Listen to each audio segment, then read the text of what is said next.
अखिलेश जी, सबसे पहले तो हम आपका नमस्कार भोपाल कार्यक्रम में बहुत बहुत स्वागत करते हैं। बहुत नमस्कार मेरे ग्रुप की ओर से। मेरा नाम मुन्नी लाल राम है, हम अरवल से आए हैं। तो सबसे पहले तो आपसे ही बात करना चाहते हैं कि ये जो फाग की परंपरा है ये कब से चली आ रही है, और जब होली की बेला आती है या रंगों का उत्सव जब आता है तो इसमें कितनी निखर के सामने आती है। ये फाग का जो उत्सव है ये तो सतयुग से ही आ रहा है, प्रहलाद और हिरण्याकश्यप के वक्त से, लेकिन बढ़ते बढ़ते आज बहुत उसको हम उत्सव में ले लिया है। हर जगह हर गांव में बड़ी उत्साह के साथ गाया जाता है, बजाया जाता है। पूरे भारत की बात करें तो भारत में तो होली एक अपने अलग रंग में होती है। बिहार अंचल की जब हम बात करते हैं तो वहाँ की होली कुछ अलग होती है, उसमें क्या विशेषता पाते हैं आप? बिहार का होली में अलग अलग क्षेत्रीय भाषा में अपने अपने लोग गाते हैं और बहुत उमंग के साथ गाते हैं। बिहार का जो होली है वो कुछ और रंग का है।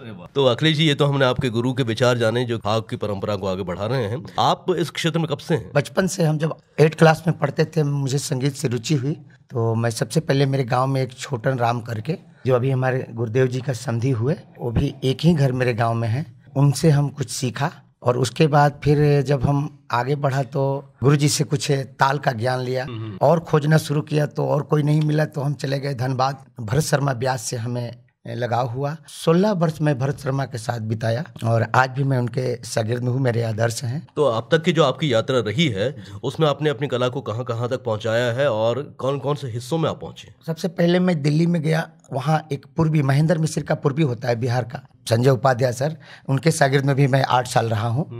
उनके साथ में गया केवल पूर्वी गाने, वो भी महेंद्र मिश्र के फीकी सभागार, तो वहाँ भी मैं टॉप किया। तो पूर्वी गायन में आप अपना आदर्श किसको मानते हैं? भरत शर्मा व्यास को। क्योंकि भोपाल में भी काफी धूमधाम से होली होती है, पूरे मध्य प्रदेश के विभिन्न अंचलों में।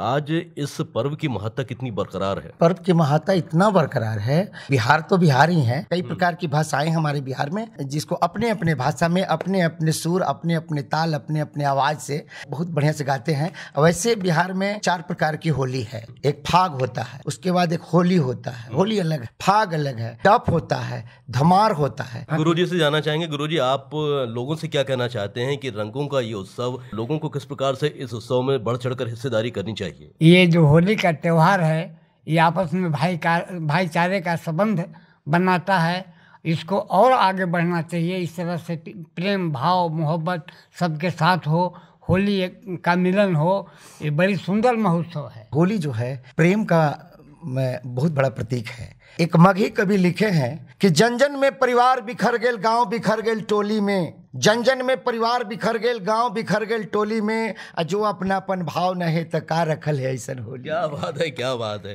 तो चलिए आप इससे पहले कि हम अपनी बातचीत को खत्म करें, आप सुनने वालों को कुछ फाग सुना दीजिए ताकि रेडियो के जरिए उनको भी आनंद आ जाए। सबसे पहले क्या सुनाने चाह रहे हैं? सखी लोग जो है फगुआ खेलने के लिए उतारू है, भगवान राम जनकपुर में पहुंचे हुए हैं, तो सब लोग सखी लोग चाह रहे हैं कि मैं उनसे मिलूं, उनको रंग लगाऊं, क्योंकि फिर आवेंगे कि नहीं आवेंगे।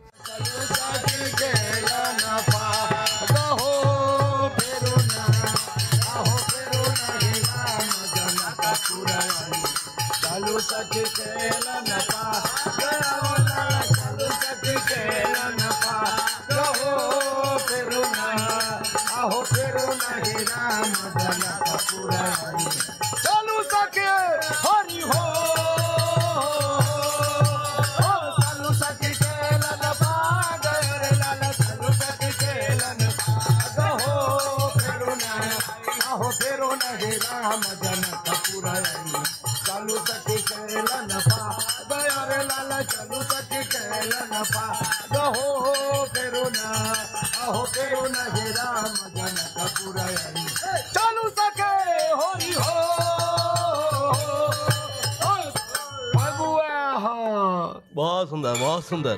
एक और जो आजकल जो काफी लोकप्रिय आपका रहा है वो भी सुना दीजिए। पत्नी जो है होली के शुभ अवसर पर श्रृंगार करके अपने घर में खड़ी है और उसका पति नहीं आ रहे हैं।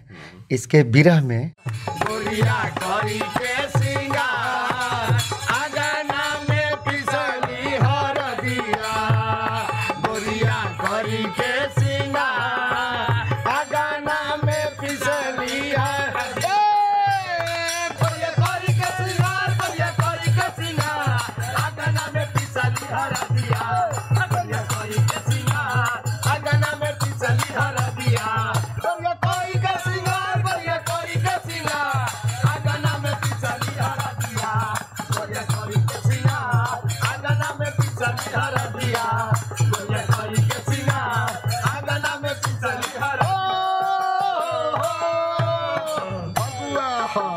बहुत खूब, बहुत खूब। और एक बार फिर से हम आपको बहुत बहुत शुभकामनाएं देते हैं कि आपकी संगीत यात्रा ऐसे ही जारी रहे। हमसे बातचीत करने के लिए और इतना समय देने के लिए बहुत बहुत शुक्रिया। पूरे बिहार की ओर से, मेरे गुरुदेव की ओर से आप सबों को, भोपाल वासियों को हमारी तरफ से बहुत बहुत हार्दिक अभिनंदन, वंदन, नमस्कार।